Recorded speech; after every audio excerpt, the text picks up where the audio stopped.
way down among Brazilian. Howdy folks, Maine Prepper here. I'm making this one on putting back coffee, and I am no expert on the subject, but I'm just going to share with you what I did, and maybe you have some ideas you want to share up here as well. Knowing that I drink a lot of coffee, I had two choices, and one of them is I can buy my coffee in these cans, and I get it real cheap here at the PX, and I know that it's a lot cheaper. I'm getting it for about $3.50 a pound at the PX, and that's ground up, and it's good, all-purpose grind coffee. Does the job, all right? And I know once you open the can up, you have a certain amount of time to drink it before the contents start to degrade. Not necessarily be undrinkable, but you just lose the caffeinated punch from it. And I drink a fair amount of coffee. I think I drink about 2 pounds a month just by myself. I don't know if that's a lot or not. Perhaps it is to some.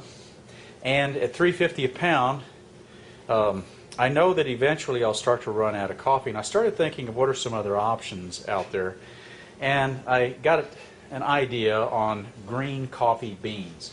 So I went online to this place, and there's a bunch of them out there that do it. There was another one that actually had a better price, but they wouldn't take my American Express card, and they didn't take PayPal, and I didn't want to mess around with anything else. So this is Sweet Maria's. And I got this coffee today, and it's really cool because it comes in this like flour sack. And I don't want to just keep it in the flour sack. Green beans will keep for a long time, I'm told, but I want to add to that by putting my beans into ye old plastic jug or 5-gallon icing bucket or whatever you want to call it. This is brand new.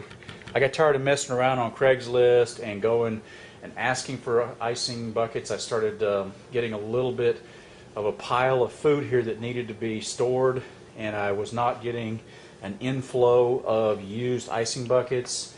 And I'm just about tired of Craigslist because there's so many flakes on there. I mean, they just never return calls, or you go out to their place and, oh, sorry about that, you know, I had to go down, my cat was in Sagittarius and I had to go to the beach, so I blew you off. Anyway, I digress. All right, so I've got my Mylar bags, and I bought these actually a couple of years ago. I got a big bulk of them, and I still had about a dozen left. And I've also got, there you are, ye oxygen absorber. These come in packs of like 10, so when you're doing your food packing, you need to kind of have 10 buckets of food that you're going to put away, put aside. That being said, I put this inside of a small container and put it in the freezer, and I'm hoping it'll do the job. But all in all, this does not fill up the entire bucket. This is 20 pounds of coffee, and it cost me about $100. And it's interesting, it has a smell. I can't quite describe it. I know I've smelled it before. The beans do, so they're real fresh, very aromatic. I'm not really, the smell isn't bad, it just is not used to it. So you can see that I didn't quite fill up the bucket, all right? I've got some space on the side. So I first thought, well, I'll cut the bag open and dump the beans in around a can or two of this coffee, and then I'll have a full bucket. Then I started thinking, well, I don't know, maybe I want to leave it in the bag because the bag's kind of cool and doesn't really add any storage value to it. So what I'm going to do is I'm going to backfill around the edges with plastic bags of beans, and I get food really for really good prices here at the PX. So I'm going to backfill around the edges of this by working in these bags of beans. And these are just pinto beans. I find that I can get the beans cheaper at the PX buying them in the bag for like 50 cents a pound. And when I go online and I try to buy in bulk, I was paying nearly $1 plus shipping and handling. And it's really kind of cool because whenever I go, I don't have to worry about being harassed at the PX about buying stuff in bulk. Because I just tell them, I got a place up in the woods, man, and I need to be able to put some food aside. And everybody's like, oh, I know what that's like. So it's kind of neat. I know some people that are prepping have run into Snoopy busybody types that want to meddle in your business. And if you just explain yourself, have a very nice, bland, not a lie, but just have a really bland story. Don't you know, oh, we're getting ready for the end of the world, you know, and the Mayan calendar says this and that. Well, you're going to draw attention to yourself. I just say, I got a place out in the woods. I got a remote place, and I want to be able to feed myself if it gets snowed in. So that's my cover story. It works pretty good. All right, so too easy, right? I filled this up, threw my oxygen absorber in the top, and then what I'm going to do is just to show you how this is done. Come on, you can do it. There we go. All right, I'm trying to get this to turn upside down.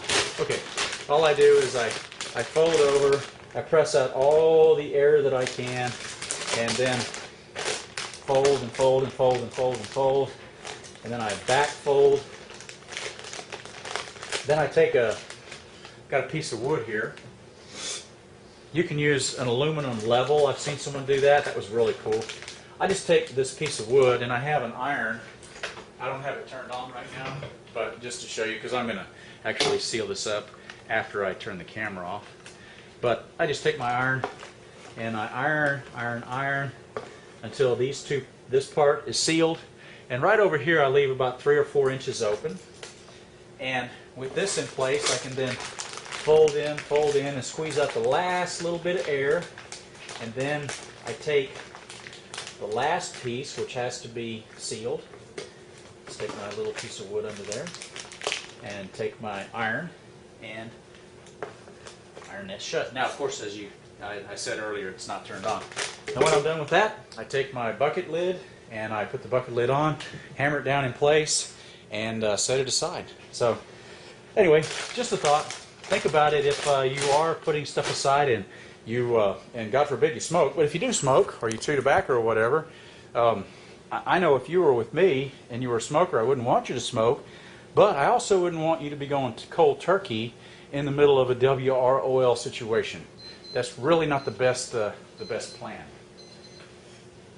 I'll go stay in the bunker or something if you're going to do that. If you want to quit smoking, that's about quitting smoking and going on a diet at the same time. That's let me know when that's going to happen. I'll be on vacation. Okay, so that's been the Maine Prepper. Think about putting aside stuff that a little bit more than a luxury item, at least for me. Coffee, I'm kind of addicted to it, I have to admit it. And hey, if I did quit drinking coffee, I'd have a really cool barter item, because I don't know that coffee's going to be in great supply. And these are green beans, so they have to be roasted, but that's okay because I have the tools and the technology to do that. It's real simple. I use a popcorn roaster. Anyway. All right, folks, Maine Prepper here. Hope you think about putting aside some of the things you actually will need beyond just food.